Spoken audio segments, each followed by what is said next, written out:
All right, give me a couple minutes today, go over a few more things in marketing. I always get nervous, as we come along here and we're a week or so away from turning in our marketing plans that, people don't fully comprehend the depth and the breadth, that I want to see when it comes to marketing. So, please, if you have any questions about those and how you're coming, let me come and take a look.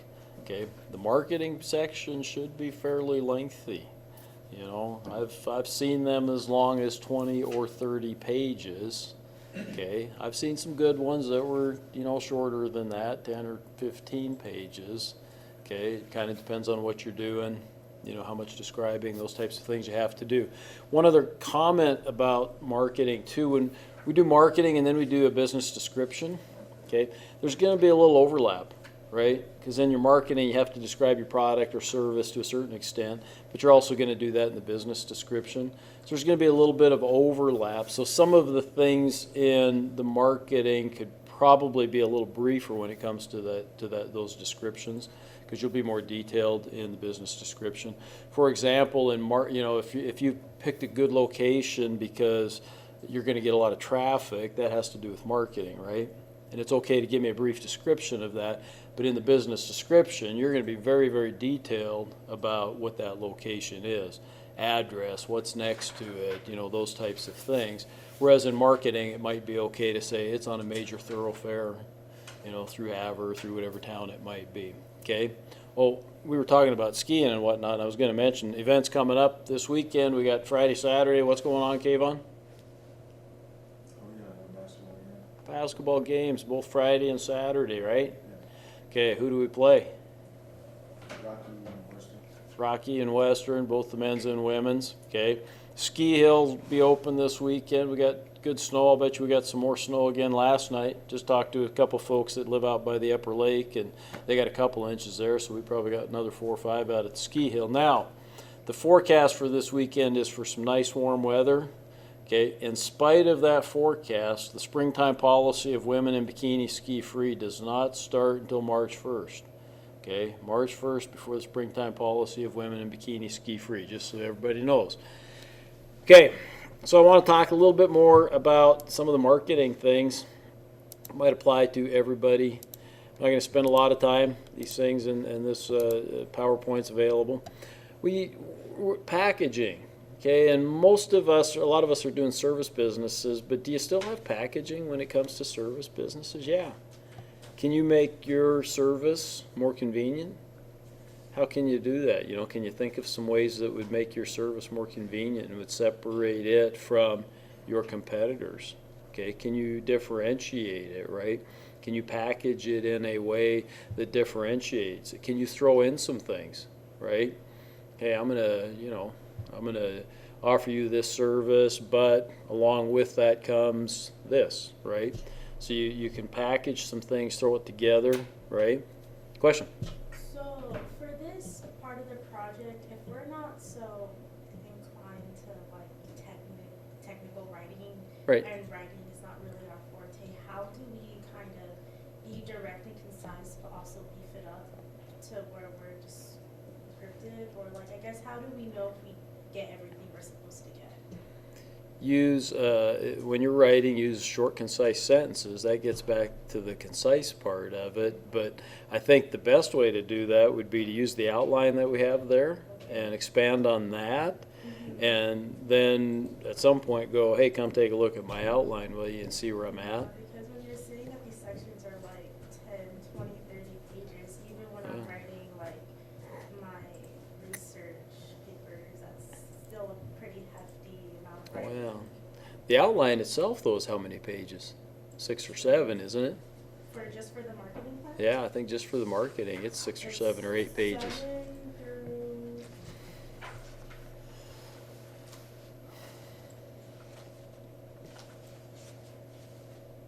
Yeah, 7 through 15. This whole thing should be due like next week, you said? It's coming up.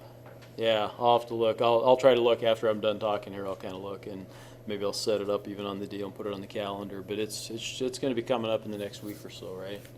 Okay. So usually by the end of the February, I think, is when we try to shoot and make sure we get this part done. So But this says March 12th. that says March 12th for the marketing. Gosh, we should be able to do it before then, I think, maybe. So, but I'll take a look. I'll look at what we have left too. So I'll do that and let everybody know. It's not going to be due this week for sure. You know, if anything, maybe end of next week or something. But that'd be about it. So, okay. Get help with the writing.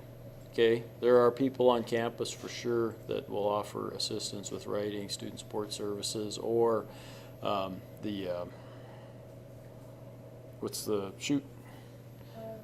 Student services. The Native American Little River, yeah, Little River. Thank you. Okay. So, you know, again, back to this. So when you think about even if it's a service, yeah, there's some packaging that you can do, right? Okay, how do you wrap that up? How do you make it so that it's more enticing? Your service is a little bit more enticing. Things that will influence their buying decisions, certainly.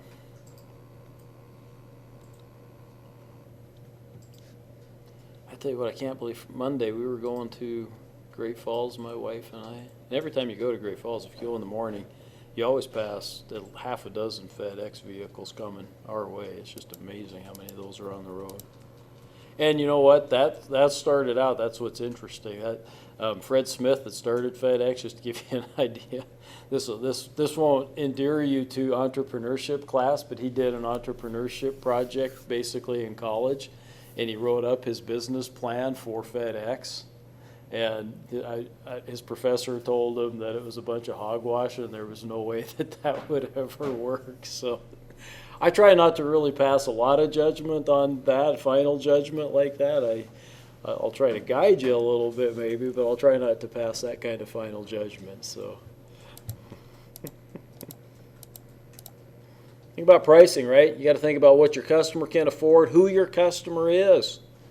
Okay, who your customer is. If you've got a premium product or service, charge premium product or service, right? And if your customer is going to be able to afford that, charge that, right? You know, we're willing to pay a little bit more sometimes. Your own company, you know, what you have planned. What the competition is, though, we always have to keep that in mind.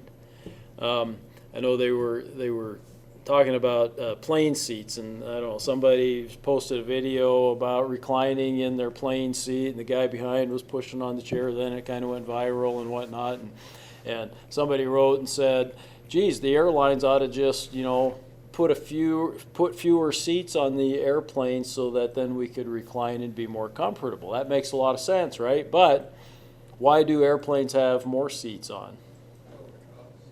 Cost. They can get more people on there, and we only have to pay, you know, $150.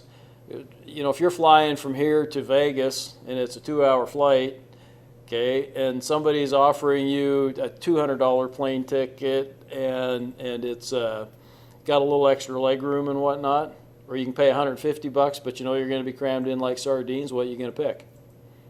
We're going to pick $150, right? That gives us $50 more to spend on booze, okay? And so, yeah, you know, that's just a no-brainer. That's what we choose as consumers, right? That's why full-service gas stations went away. Every place used to be full-service gas station, right? Back, you guys. Like in Oregon, they have to. That's by law. Yeah, that's goofy law. Well, But they just got rid of that, but. Oh, they did, yeah. did they in Oregon Yeah, get rid of they that? did, yeah. People were putting diesel fuel in their gas cars because it was. Oh, we darn. Fuel and had the green nozzle, it was Ah. supposed to be better for the environment. I was reading some other place though that was thinking of mandating that what Oregon used to have then. I thought they still had it, but oh well. Oh, yeah, they just got rid of it not too long ago. Interesting. But yeah, those, you know, full service stations, they were great actually. But yeah, that's why Kmart's out of business, though, right? Bankrupt again. Went through bankruptcy kind of twice. They haven't gone bankrupt again, but they're close to it. So, what are some things that you think about, right, when you look at pricing? You know, what's the stage of the product life cycle or service life cycle? Most of us aren't creating or inventing anything new, right? So we're probably dealing with things that are mature. Most of us are in a mature industry. What's your competition? You got to write up about your competition. Okay, I expect you to specifically know kind of who your competition is or might be, right? In most cases, we should be able to figure that out. Cost oriented. By that, it means, are you just doing a markup on your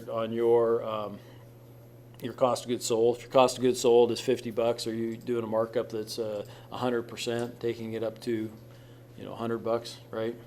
Okay, or is it based on something else? You got to have flexibility. Most of these for products, I don't think we're doing those. List pricing is for bigger companies, toothpaste, that kind of stuff. Prestige pricing. You sell something for more. There's an old story. It was an old business story. I wish I could remember the product, but some company came out with this product, and they were doing it at a low price, and they put it out, and nobody'd buy it because they thought it was just cheap. And so they kind of repackaged it, renamed it, and then put it out at a much higher price, and it sold like hotcakes because then everybody thought it was just a wonderful product, right? Even though it was the exact same product. So bait pricing, the old bait and switch. Anybody ever have something like that? My wife and I had that on our honeymoon. It just ticked me off. We were in L.A. A sign on the board said, lobster or tenderloin steak, $9.95 or something like that. So we went in, sat down. Oh, we'll have your special. Oh, we're out of the special, but we could give you. And this was at 5:30 in the afternoon, right? They weren't out of the special. They were lying to us. Should have got up and left. I wasn't smart enough at that age. Psychological pricing. That's gasoline, right? It's $2.39.9. It's $2.40, right? But it makes you think like it's only $2.39. Price lining, that's aligning the price of your product with some other things. Maybe you're adding some stuff, whatever the case may be. Demand-oriented pricing just depends on what it is.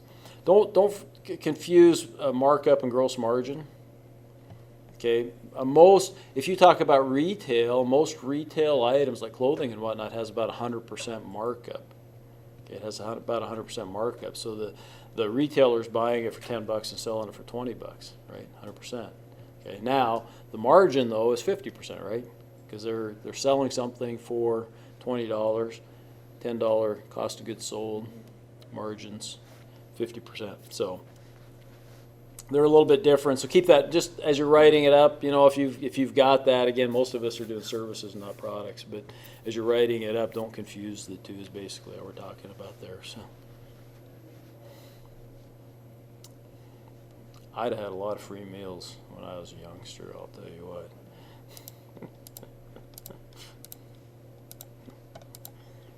Again, service firms, your pricing is going to be based on a lot of things. But again, if you're offering a premium service, don't be afraid to charge premium price.